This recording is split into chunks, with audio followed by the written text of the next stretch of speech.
The human being is a multidimensional creation, embodying both the finite and the infinite. On one hand, it exists as a temporal entity, confined within the fleeting bounds of time and space, subject to the transience of the material world. On the other hand, it carries within itself a transcendent essence, one that rises beyond the limitations of the universe, anchored in the eternal and infinite realm. The universe, brought into existence by God's command, is not devoid of consciousness. God has infused awareness into its very essence. Among all creation, matter finds its most conscious state in the form of the human mind. This consciousness, or cognitive ability, is so vast and multidimensional that humanity has yet to fully comprehend itself. Even if we were to succeed in fully understanding our material self and the design of the cosmos at the quantum level, the boundaries of the material world would still remain inaccessible, unable to transcend the transient nature of the cosmos. The consciousness of the universe has its limits. The ever-changing universe is, after all, finite and subject to decline. Its knowledge is also confined within these boundaries. The limited and perishable knowledge can never fully grasp the infinite and eternal wisdom that emerges from the depths of the soul through its love connection with the infinite and eternal divine. The origin of the human soul and its return to its true essence is deeply connected to the infinite and transcendental realm, a realm where the notion of sharing or division does not exist.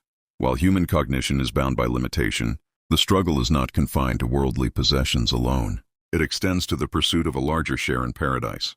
It is here that the desire for self-glorification and a sense of superiority and bounty transforms into a tyrannical mindset.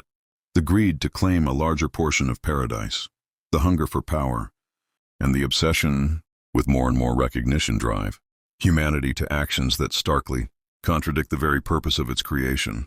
In the Islamic mystical tradition, this limitation serves as a reminder of humanity's dependence on divine guidance, not just through philosophical, theological, or intellectual understanding in the human mind, but through the liberation of the human soul as well. The human soul is a unique essence, infused with the earthly spirit that has witnessed God's unveiled glory. It has not only recognized his divinity, but also formed a profound love connection with him, a bond that transcends the limitations of the cosmos and the human experience bound to it. Mutu qabla al-mauta, day before you die, in Islamic mysticism signifies the death of the earthly or universe-bound ego to achieve the soul's elevation. It is not a call for suicide or self-destruction, but rather an invitation to surrender the lesser self to its more significant essence.